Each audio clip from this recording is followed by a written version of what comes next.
Уважаеми съграждани, днес часът в момента е 7:30 и днес може би отчитам един от най-важния ден в историята на България.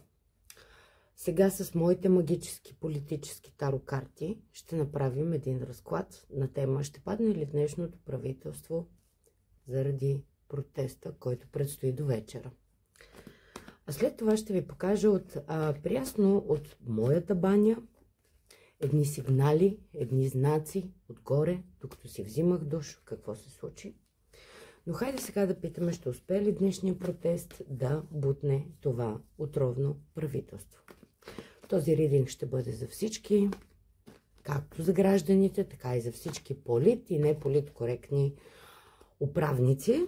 За това ще успее ли да падне правителството тази вечер.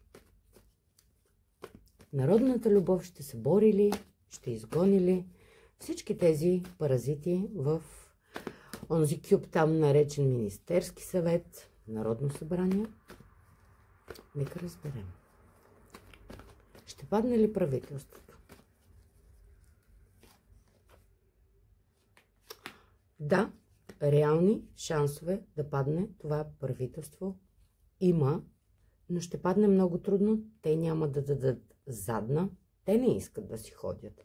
И тук падането ще бъде с много голяма сила и натиск. Как ще се развие протеста до вечера? Ще има големи сблъсъци, ще има скандали, ще има провокации, които обаче ще бъдат много по-силни от протеста, който се проведе на 1 декември. Затова на всички мирно протестиращи хора призовавам: стойте на страна. Стойте си там около полицаите. Аз бях на първия протест, тъй като живея в Холандия, нямам възможност сега да отида. Много ми се иска, от мен получавате една онлайн подкрепа, но defeat. Картата е defeat. Ще се махне ли Пеевски от властта? Трети въпрос. Ще успеем ли да изгоним Пеевски от властта? Той няма да иска. Всички го искаме.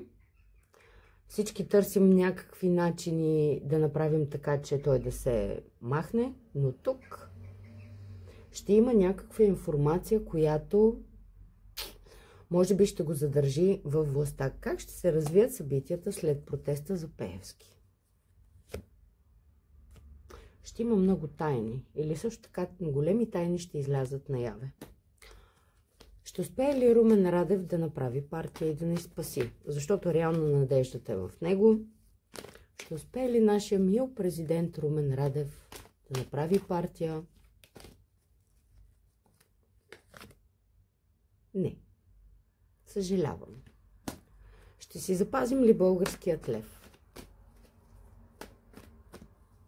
Ще си запазим ли левчето? Левът ще остане ли? Да, на 100%. Каквото и да се случва, колкото и да мислим, че нещата са приключени, левът ще си остане, защото си го обичаме и това си е нашата национална валута, това е нашия национален суверенитет, така че нещо ще се случи и левчето ще си остане. Какво още мога да попитам моите си карти? Как ще премине протеста? Как ще премине протеста? Много успешно. Много успешно. Може би ще има двойно повече хора от първия. Със сигурност картата се казва Виктори, така че доста голяма сила и победа, която може би ще излезе извън границите на България и така, да не говоря големи думи, но със сигурност този протест ще получи гласност извън територията на България. Победа. Победа за българския народ.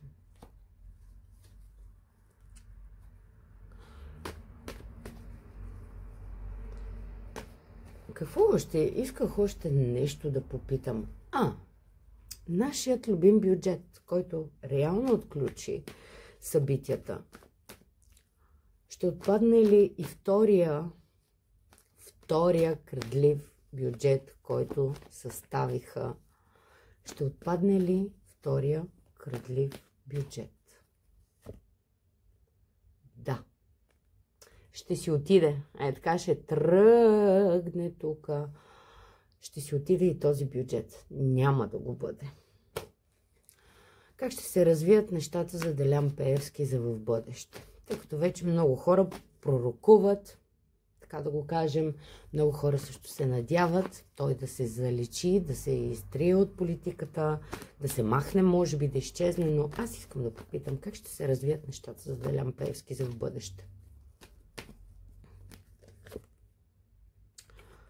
Той няма да отстъпи, бе. Той няма да отстъпи. Ще има тук някаква комуникация, ще си инати, ще отстоява себе си. Няма да иска да напусне тази власт. Още една карта. Ще замине на разстояние, ще стане една звездичка. И ще приключи официално. Ще приключи официално с българския парламент и кръжбата, надявам се. Как ще се развият нещата за Бойко Борисов? Как ще се развият нещата за Бойко Борисов? Знаем, че той е жив пленник на Пеевски. В момента всички казват, че Пеевски му дърпа конците, но как ще се развият нещата за Бойко Борисов? Хитрости, манипулация.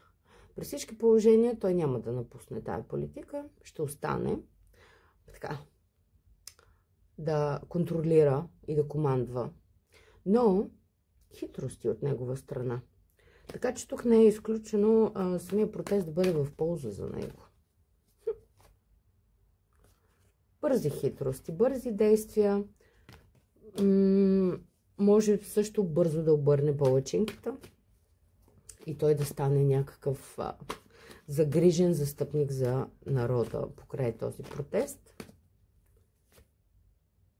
Ще прояви търпение, но Бойко Борисов няма да напусне политиката. Хайде сега да ви покажа какво се случи в банята. Падна ми завесата. Просто падна завесата. Ето. Падна, откачи се. Затова ви пожелавам днес наистина да падне това продажно правителство.